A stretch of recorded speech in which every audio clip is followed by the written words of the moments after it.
जय हिंद, जोहार झारखंड। मैं शमशाद आलम। जेएसएससी सीजीएल का पेपर लीक का केस जैसे जैसे जो है कि आगे बढ़ रहा, वैसे वैसे आपको नया नया खुलासा देखने को मिल रहा। इससे पूर्व में मैंने एक वीडियो बनाया था, उसमें इस बात को कहा था कि 3 व्यक्ति को जो है कि गिरफ्तार कर लिया गया, उसमें से एक व्यक्ति जो है कि अपना जुर्म को कबूल कर लिया। लेकिन एक नया बहुत बड़ा खुलासा आपको देखने को मिलेगा कि यहां पर जो है कि सिर्फ जो है कि जेएसएससी के कार्यालय के प्यून और कर्मचारी ही नहीं, बल्कि झारखंड के विधानसभा का उच्च अधिकारी मोहम्मद शमीम नाम का व्यक्ति जो है, जो झारखंड विधानसभा के अंदर में अवर सचिव के जो है कि पद पे कार्यरत है, वैसे व्यक्ति जो है कि इसमें शामिल मिलते हैं। क्योंकि कल एसआईटी की टीम उसे गिरफ्तार किया है। सिर्फ मोहम्मद शमीम को गिरफ्तार नहीं किया, उसके साथ साथ उसके 2 बेटे को भी गिरफ्तार किया गया है। अब सवाल यहां पर यह बनता है, क्या मोहम्मद शमीम जो झारखंड विधानसभा के अवर सचिव के रूप में जो काम कर रहे थे, जो कार्यरत थे, क्या वो अपने 2 बेटे को सेट करना चाहते थे जेएसएससी सीजीएल में, सचिवालय में, या फिर इसमें ये दलाली करना चाह रहे थे? तो मैं स्पष्ट रूप से कह रहा हूं कि मोहम्मद शमीम सिर्फ अपना बेटा को ही नहीं बल्कि यहां पर दलाली भी करना चाह रहे थे। क्योंकि जिस तरह से एसआईटी की टीम जो है कि मोहम्मद शमीम को गिरफ्तार, उसके 2 बेटे को गिरफ्तार किया है, तो मोहम्मद शमीम के पास से सिर्फ जो है कि अपने बेटे का एडमिट कार्ड नहीं मिला, दर्जनों एडमिट कार्ड मिला है, कई ब्लैंक चेक मिला है मोहम्मद शमीम के पास से। तो ये बात तो स्पष्ट है कि दर्जनों एडमिट कार्ड, ब्लैंक चेक, ये बात का सबूत है कि वो दलाली करना चाह रहा था और पैसा कमाना चाह रहा था। क्योंकि हराम का पेट है उसका, भरने वाला तो है नहीं। इतना बड़ा हराम का पेट है मोहम्मद शमीम का कि भरेगा नहीं उसका ईमानदारी की कमाई से। इसीलिए वो हराम की कमाई में डूब गया। अब तो बड़ा मजा आता होगा कि अपने 2 बेटे के साथ जो सलाखों के पीछे सड़ेगा। ऐसे आदमी को तो सड़ाना चाहिए, नौकरी छीन ले इसका। ऐसे व्यक्ति को अंदर जेल में, साथ ही साथ इसका बेटा को भी जेल में सड़ाओ।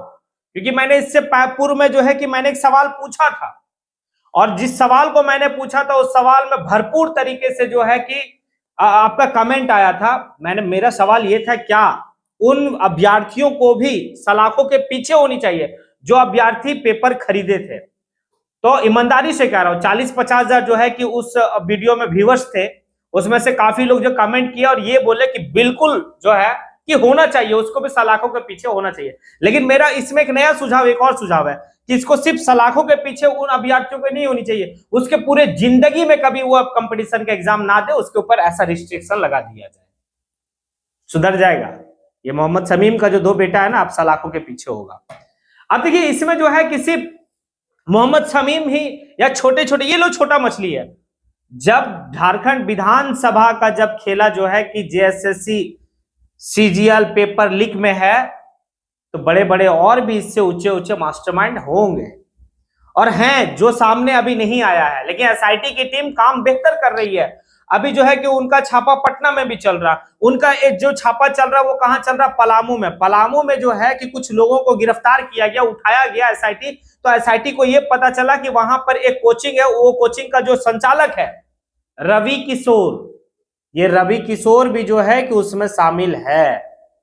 रवि किशोर को खोजा जा रहा, रवि किशोर मिला नहीं है अभी तक। ये बात ये भी कहा जा रहा है कि रवि किशोर सिर्फ जेएसएससी सीजीएल के मामला में, पेपर लीक के मामले में वो शामिल नहीं, बाकायदे जो है कि इससे पूर्व में भी जितना एग्जाम हुआ सब में उसका नाम सामने आया है। और देखिए, उस कमेंट में हमारे वीडियो जो पिछले बार में मैंने जो वीडियो बनाया था, उसमें कमेंट सिर्फ ये भी, सिर्फ जो है कि वो सलाखों वाली बात नहीं आई थी कि अभ्यर्थियों को सलाखों में जाना चाहिए। लोग यहां तक कमेंट कर रहे थे कि जितना भी इससे पूर्व में एग्जाम हुआ है, चाहे वो पीजीटी का एग्जाम हो या लैब टेक्नीशियन वाला एग्जाम हो या फिर जो है कि आपका ये तमाम जितना भी एग्जाम है, सभी एग्जाम में धांधली हुआ है झारखंड में। इस बात को नकारा नहीं जा सकता है। जिस तरह से अभी एसआईटी की टीम जो है कि छापा मारने के बाद जिस तरह के लोगों को गिरफ्तार कर रही है, ये झारखंड विधानसभा का अवर सचिव को गिरफ्तार करना कोई छोटा मोटा बात नहीं है, ये कोई छोटा अधिकारी नहीं है भाई। सभी का जांच होनी चाहिए अब, तब दूध का दूध और पानी का पानी हो जाएगा कि आखिर कौन अपने मेहनत से लिया है और कौन जो है कि पैसा पे खरीदा। और वैसे वैसे लोग को तो चिन्हित करके जो है ना कि उसके ऊपर मुकदमा चलने जाए, जो पैसा पे नौकरी लिया होगा। अब देखिए, यहां पर यह भी है कि अभी मास्टरमाइंड है कौन? आखिर मास्टरमाइंड को बचाया क्यों जा रहा है? मास्टरमाइंड कौन है, ये बहुत बड़ा एक सवाल बनता है। देखिए, एसआईटी की टीम जो है कि अपना वर्क कर रही है एसआईटी की टीम जो है कि छापा भी तगड़ा मतलब बहुत बेहतर तरीके से मार रही है, लोग को जो है कि उठा रहा है, सारा चीज सवाल जवाब हो रहा है। और साथ ही साथ ईडी भी एक पैनी नजर रखी हुई है कि आगे आगे अभी क्या हो रहा है। इससे पूर्व में आप ये भी देखें कि विनोद सिंह को जो है कि उठाया गया, उससे जो है कि पूछताछ चला, तो पूछताछ के दरमियान में आप देखें कि उसका मोबाइल से एडमिट कार्ड भी मिला। एडमिट कार्ड मिलने के बाद जो है कि काफी लोगों के साथ उनकी चैटिंग थी, मतलब बहुत बेहतर तरीके से आप लोग यहाँ पे देखें। अब क्या है ना कि उस व्यक्ति का जिसके साथ चैटिंग हुआ उससे भी खंगाला जाए, उसे भी उठा के लाया जाए, बात भी सामने आ जाएगा कि कौन कौन जो है छात्र या कौन कौन गार्जियन जो है कि उसके पास मतलब संपर्क में थे ऐसे। अब चलिए, एक बात तो मैं उन लोगों को तहे दिल से धन्यवाद देना चाहता हूं, साथ ही साथ बात समझिएगा, मैं सिर्फ मैं नहीं कह रहा हूं, तमाम जितने भी झारखंड के झारखंडियत की जो बात करता है, जो झारखंड में अपना भविष्य आगे देखता है, उन सभी लोगों को, वो सभी लोग जो है कि उन लोगों को क्या करे कि शुक्रिया अदा करे, जो लोग 31 जनवरी 2024 में जेएसएससी कार्यालय जाके जो है कि एग्जाम को रद्द करने के लिए आंदोलन किए, और सिर्फ एग्जाम को रद्द ही नहीं करवाए बल्कि साथ ही साथ जो है कि वो इसकी जांच की भी मांग की। आज वो उन लोगों का देन है कि यहां पर चंपई सोरेन की सरकार जो एसआईटी की टीम गठित करके पेपर लीक के मामले में जांच करवा रही है। तो मैं उन तमाम छात्र नेताओं को, चाहे वो देवेंद्र नाथ हो या बेबी महतो हो या तमाम जितना भी, और देखिए सबसे कितना मतलब ये देखिएगा कि जो पेपर लीक किया है, जिसके ऊपर जो है कि इतना संगीन संगीन आरोप है, उसको जो है कि अभी, लेकिन तत्काल में किसके ऊपर केस किया गया था? वो 15 लोग, वो बेकसूर छात्रों के ऊपर केस किया गया। यहां तक तो ये भी हम कह रहे हैं कि उसमें से एक लड़की जो है कि प्रेजेंट भी नहीं थी, उसके ऊपर भी केस किया गया। तो थोड़ा सा वो जो थाना वाला एसआई जो केस लिखा होगा ना, उसको भी समझ में होनी चाहिए था कि हम क्या कर रहे नहीं कर रहे। कोई भी दाएं बाएं आके जो है कि कह देगा और हम केस को लिख देंगे। आपकी काम क्या कि आप पहले जो है कि भाई जांच करें, जांच करने के बाद जो है कि आप केस बुक करते हैं, लेकिन वो बेकसूर लोगों के ऊपर आपने केस किया, इसका खमियाजा भुगतना होगा।